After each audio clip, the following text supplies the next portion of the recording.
Hey guys, so I am going to be sharing with you my fertility diaries as we prepare for IVF. I've shared in a recent post that I have endometriosis, and so these are my diaries as we prepare for the treatment. Hope you enjoy.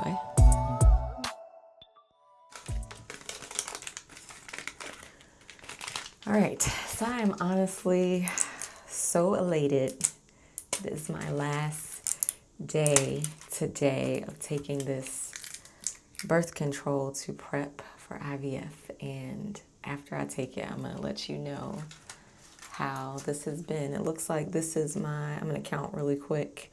1, 2, 3, 4, 5, 6, 7, 14, 15, 16, 17, 18 pills. So that means I was on this birth control to prep for IVF for 18 days. Y'all, it's been something. My pets are now coming in here. Let's get backstage. All right, so just took the last pill.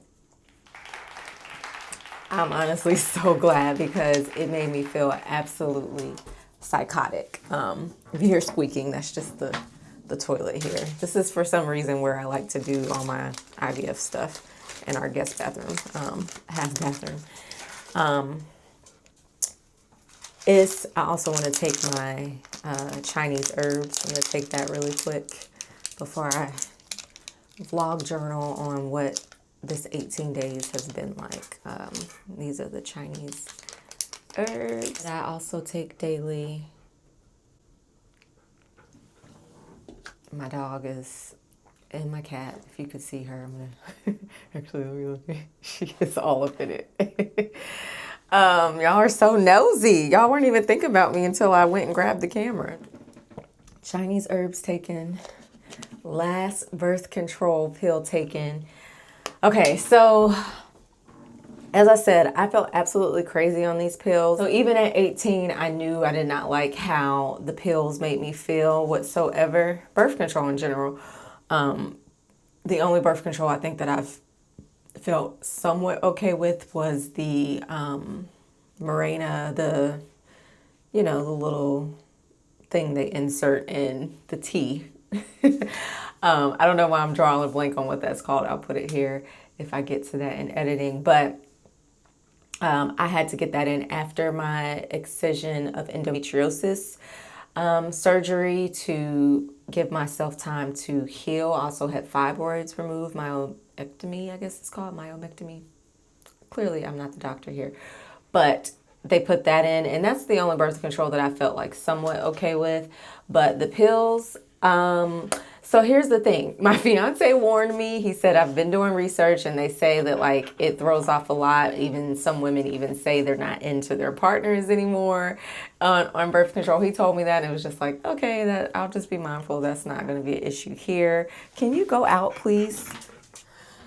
They're all up in my Kool-Aid. And even so he warned me, also my acupuncturist. And so I knew this going in. Did that keep me from acting like a total basket case? No, y'all, I'm talking about, I'm not even like exaggerating. It was bad. I mean, like, I'm like, do I need to call off the wedding? Do I need to end things? Like, I'm talking about, I was morphing into another person. So I am so glad to be off these pills. I was sleepy a lot of the time. I'm still sleepy. I felt reminiscent of how I felt when I've been pregnant in the past, which unfortunately those pregnancies led to miscarriages in the past. But I felt similar, like the things that I did not want to eat and did not like that I usually liked when I was last pregnant. I felt the same on this. So like even now it's early morning and I normally love a cup of mushroom coffee with chai tea and I do my thing. I was not into it whatsoever when I was pregnant, and I was not on these birth control pills either. Just similar things. The taste in my mouth that I remember being pregnant, I had that taste as well. I wouldn't say it was necessarily the lead taste that I had, but it was a reminiscent feeling of an odd taste in my mouth. And on top of that, I was just absolutely crazy. So Another thing that happened during that time that was great is that the IVF medicines, the shots and things that will start next month, contingent on my baseline ultrasound being, where it needs to be, is that the IVF medication arrived. We were able to order that. My insurance didn't kick in to cover any of it. Thanks for that. So the medicine was $6,500, and we were instructed for it to be delivered exactly a week prior to when I'm scheduled to go for my baseline ultrasound and start IVF the following day. So I'm so excited. I am so glad to turn off this reminder on my phone right now about taking the birth control pills at the same time every day. I don't need you. And so the next phase will be, like I said, my baseline ultrasound. If that looks good, then we will start the next day with the stimulation shots, which we have. And our kitchen is, decked out. Our fridge has meds, our counter has meds. There's a ton of different needles and things. And our project tonight, when my fiance gets home, is going to be to watch the tutorial videos. And so all is well. We are great. I might need to check into a different type of doctor. Shout out to my therapist. But we're here, and I really appreciate our medical provider also, because I was just very transparent with her about how I was struggling. She said this is a stressful time. And it can be stressful for couples. And so if you're a couple going through this, my acupuncturist said, remember, it's the pills, it's not you. He kept saying that, it's the pills. And so now that's my story, and I'm sticking to it. It was the pills, that was not me. So that's the first phase, and we're on to the next phase. I'm also gonna take right now my vitamins for today, which included vitamin D this morning. And now I have an iron supplement because I normally have low iron, but I don't. Taking these supplements, so that's great. Magnesium and B6, and then my prenatal. On to the next phase. Okay, good morning. Alexa, turn the music down. Good morning. It is the morning of our baseline ultrasound, and we're up. Just getting ready to hit the road. It's about an hour 15 drive.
Good, hey. I'm Arsena, it's nice to meet you. Nice to meet you too. Santerius, nice to meet you. Hi. Y'all ready to get started? Yes, Great. we are so Come excited. sit over here. You don't have to hang out on that bed unless Okay. you want to. One time we came into a room and the patient was fully dressed with her feet in the stirrups, and I was like, you don't have to do that. She was like, it's comfortable. I was like, okay, maybe. Here's your shoes if you need it. Okay, thank All right, you. folks. So you took your last birth control pill on Sunday. Yes. I know you're glad to be done with them. Mm-hmm. Very glad Yes. because no.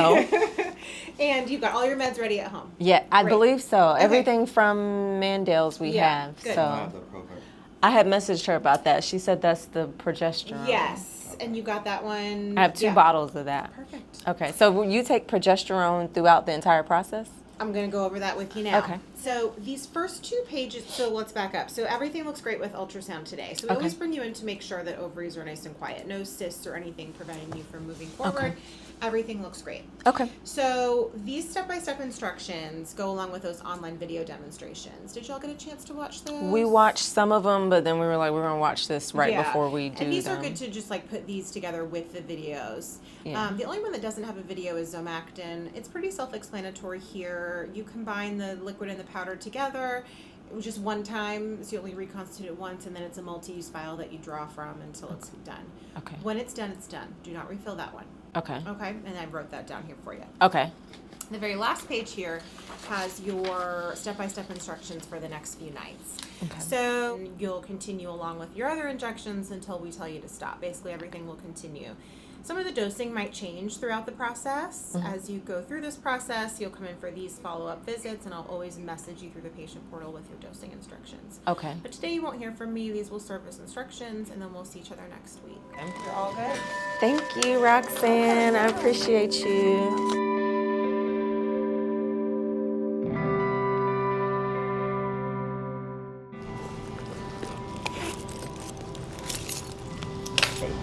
So you're doing the genetic testing.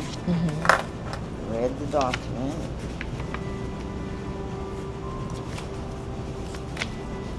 So they're gonna pass flying colors because they did their homework.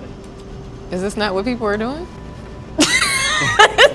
Okay, we've done 4 this morning. And y'all make 5, Okay. and you're the only one that's done it. Oh. Are they Well, just waiting for y'all to do it? I don't No, know. it's like, oh, you don't have your consent. well, it said go to a notary, and I didn't want to do that, so I'm like, let me make sure I have everything. This is for IVF. So if you'll sign it and date it, print your name with your birthday. These are clean.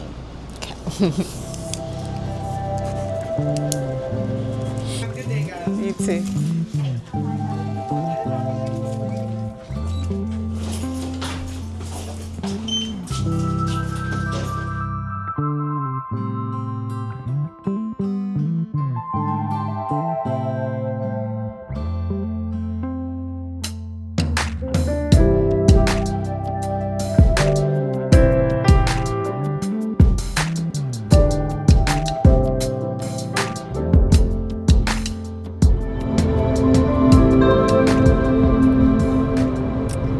Good morning.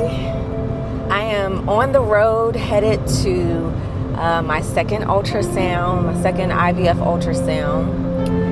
And this ultrasound is after 5 days of stimulation, shots, and all the jazz. We did not record the first 4 days of stimulations, primarily because the first day I had a meltdown. It was just, the beginning, so it was the hardest trying to figure out, how to do it right, how to do it properly, and that was interesting. And we thought we were like spilling medicine, and well, we were kind of, and we wasted some, and almost jabbed the wrong needle into me, but we didn't. And so we didn't record the first day at all because we were just so focused on learning how to properly administer them. And, the cops are out here. And then day 2, it was just like trying to come down from, all that excitement. And then day 3, we were like, all right, we got this. Like, same with day 4.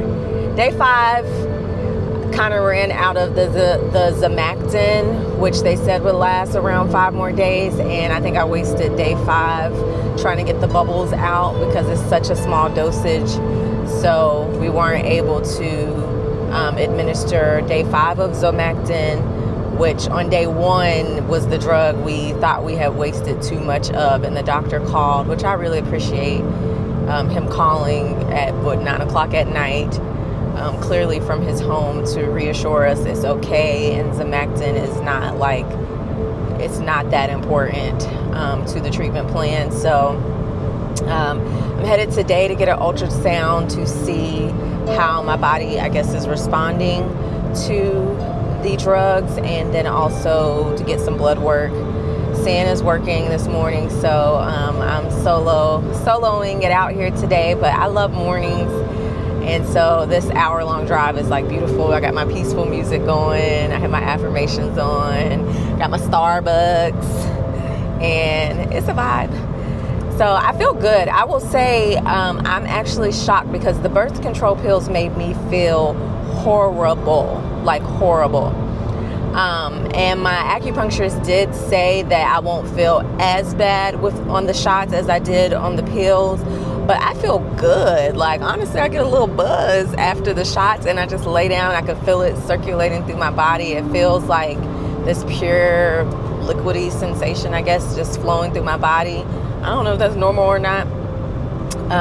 When I got my COVID shot the first time years ago, me and my aunt went together, and we felt similarly, even better. We were like, ooh, I'm feeling good. You know, I don't know why. So it could just be in my mind, but, or the high of like, we're done.